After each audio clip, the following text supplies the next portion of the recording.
If you've been lost at sea the past few weeks and are an Indianapolis Colts fan, then I have some major news for you about Jonathan Taylor. In today's video, I'm going to cover anything and everything to do with the Jonathan Taylor, Jim Irsay situation. So it all started January 19th, 1999, and Jonathan Taylor was born. Then skip a bunch of years, he's in college at Wisconsin and is one of the best players in college football, and he is drafted by the Indianapolis Colts. And of course, as we all know, he was amazing, especially his first 2 years, and then last year he had a bit of an injury problem. But his first 2 years he was amazing, and he even set a record for most consecutive 100-yard games with a touchdown. I guess he tied the record technically, but he's still there. And then going into this year, his fourth year, he wants a new contract, of course. And the first step that he did was he hired a new agent who is crazy. And that's when this all started to unfold. So as I'm sure you know, throughout this offseason, we've heard a lot about running backs not getting paid, or at least not getting paid enough. You've mainly heard it about Josh Jacobs, Saquon Barkley, and a few others, maybe Tony Pollard. But Jonathan Taylor also wants more money. You didn't hear about him as much because he's not franchise tagged because he's still on his rookie contract, but still, that's not stopping him. But up until a week ago, everyone thought that Jonathan Taylor was going to play this year with no problems. However, in the past week, everything has changed. It all started with Jonathan Taylor complaining about running backs not making money on Twitter, and then in semi-response, Jim Irsay, owner of the Colts, decided to tweet that the NFL players signed the CBA, they agreed to the situation they're in, and they should stop complaining, essentially. Stop whining. You kids are soft. You lack discipline. And Jonathan Taylor did not take this well.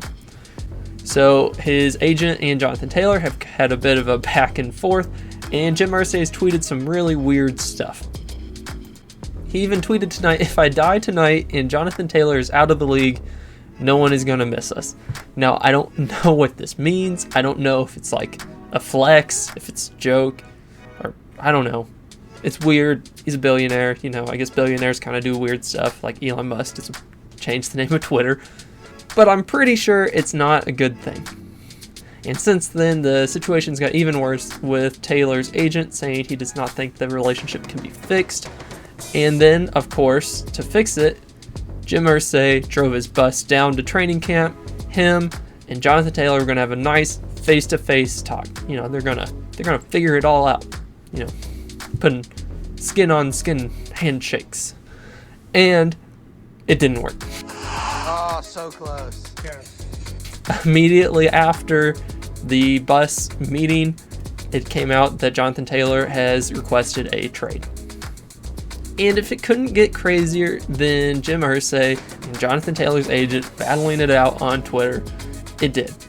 The Colts pretty much unofficially released this information to several major reporters that Jonathan Taylor has a back injury and that he failed his physical because of it. So if he fails his physical because of a non-sports injury, they can put him on the NFI list, and then they can get away with not paying him anything, and his contract wouldn't accrue either. But I've got news for you. You are mine now. You belong to me. However, Jonathan Taylor says he even tweeted out that he doesn't have back pain and never reported back pain. However, one way or another, he did fail his physical before training camp. And Jonathan Taylor is claiming that it's from an ankle surgery that he had in January that was to recover from the high ankle sprain that he had in the football season. So it would be a football injury.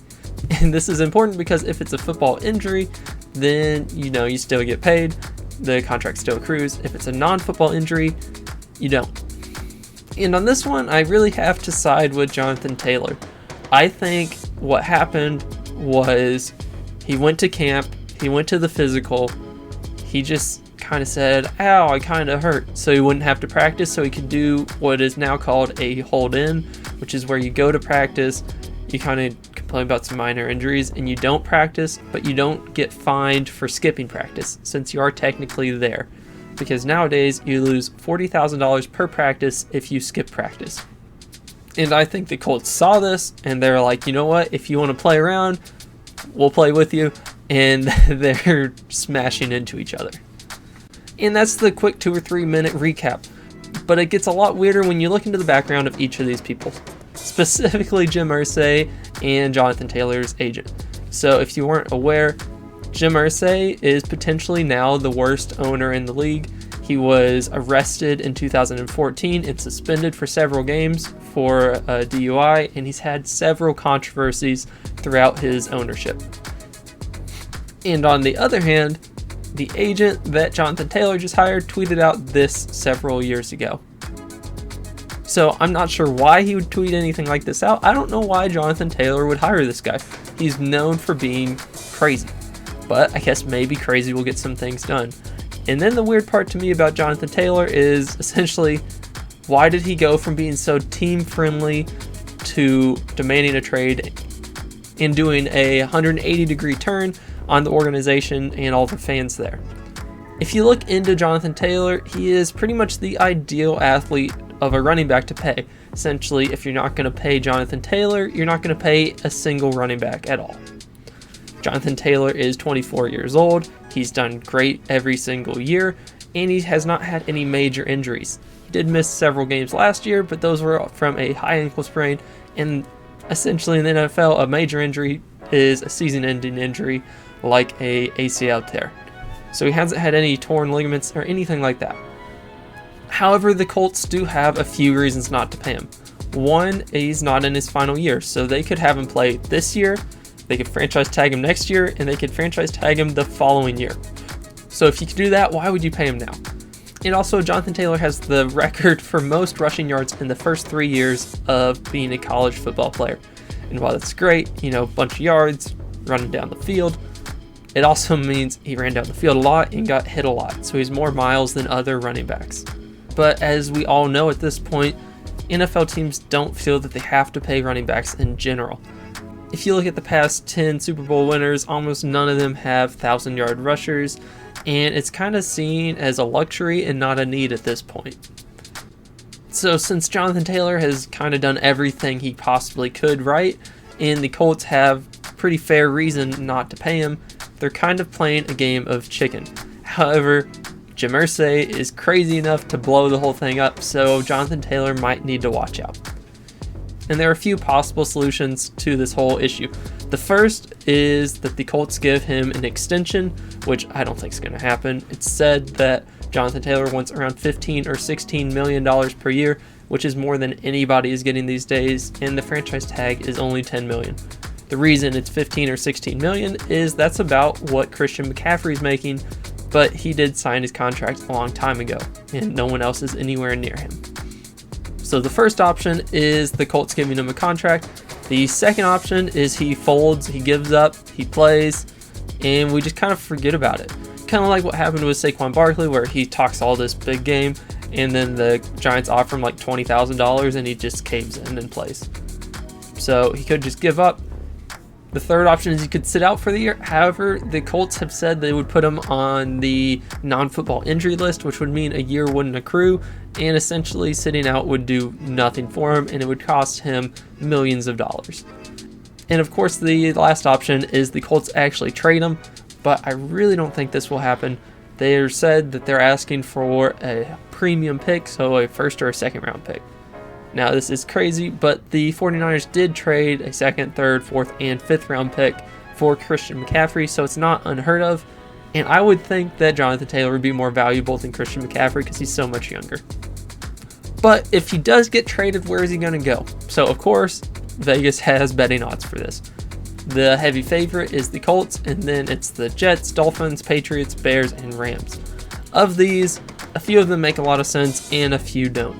The Jets don't really make sense to me personally because they have Breece Hall, and that feels like overkill. The Dolphins make a ton of sense because they don't have a good running back, and they could really use them, and they have some money, as well as the Bears. So those are kind of the two favorites I would see out of this top betting odds, because they both have money, they both have a quarterback they want to surround with talent, and they need a running back. And then the third option that I don't see on this list that I think is kind of a sleeper pick is the Minnesota Vikings. 'Cause they also have a decent amount of money in cap space, and they have Alexander Mattison, who's unproven.